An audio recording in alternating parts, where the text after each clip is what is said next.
Patrick White, you are the chairman of our Fort Mill School Board. Tonight is an important night for our community. Why?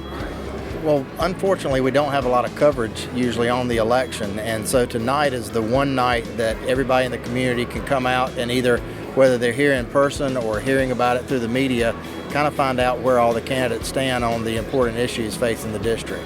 Yes, exactly. Now we have how many seats open and how many candidates vying for those open seats?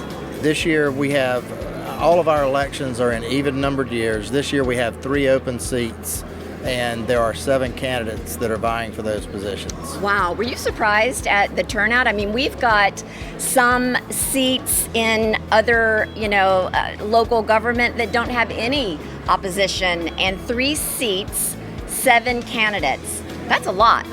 I really wasn't surprised for the simple fact that we had an open seat. With Scott Patterson deciding not to seek re-election, we had an open seat. And in the Fort Mill School District, every seat is an at-large seat. So what a lot of the candidates told me is they were thinking about running, they were considering, and then once they knew there was an open seat, that's when they decided to throw their name in. What do you expect the top issues to be talked about at tonight's forum to be? I think a lot of it will be around certainly we're a fast-growing district and growth and how to grow the district. I think a lot of the topics will be around funding and just how do you manage and keep pace in one of the best districts, not only in the state but within the nation. Well, we certainly have a reputation and the facts support that our school district is one of the best in the nation, and there is pressure to maintain that quality of excellence, especially with Act 388. How has that one law impacted our district? It's impacted us more than any other district in the state. For the simple reason, what Act 388 did was it took property tax from our single owner-occupied homes and rolled it into a penny sales tax.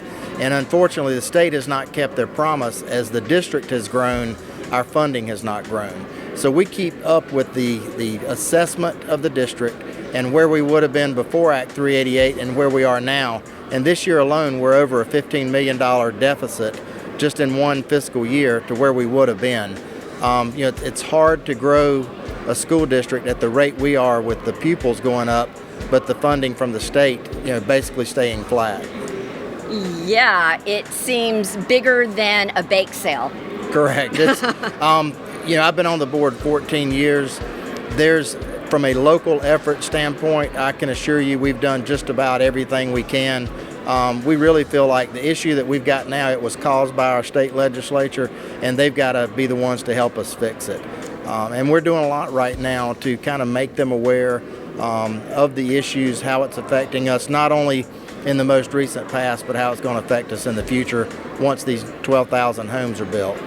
And I think it's very important that those voted to represent our school board are knowledgeable and up to speed with these issues.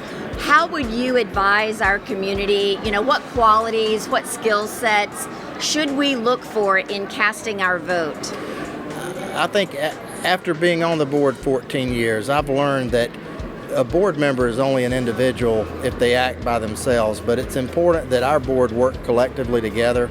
We don't serve any particular constituencies. We're all elected at large, so it's important that each board member know that they're not to go off on their own and represent one special interest group. We're supposed to work collectively together, and I think to do that, board members really need to be involved. They need to study their packets before board meetings. Hopefully they've been at board meetings, they've educated themselves on just what it takes to be a board member, how many meetings there are a month, how often we visit schools, and kind of what their role would be so that they have a firm understanding of what's going to be required to sit in this seat. You don't get paid to sit in the seat, but it certainly is an important job. Absolutely. So how would you define the relationship between the Fort Mill School District and the Fort Mill School Board?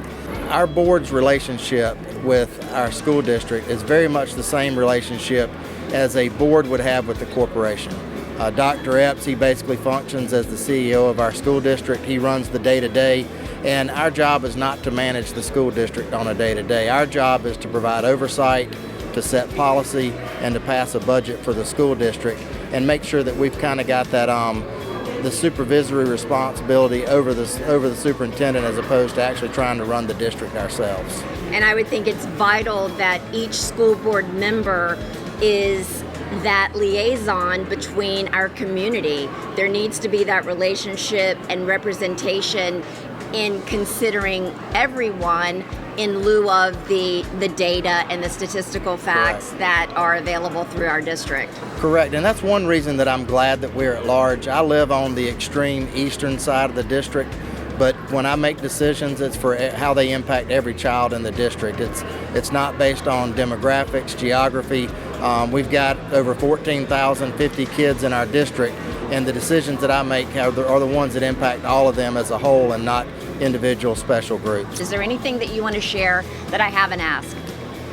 No, I don't think so. I just appreciate everything that y'all are doing, certainly with Carmen Miller sponsoring Talk of the Town and getting a little bit of visibility and shedding some light on the candidates this year. Awesome. Well, that's it for this edition of Carmen Miller's Talk of the Town, Fort Mill, TKK. To see more beautiful homes in our area, simply go to homesfortmill.com.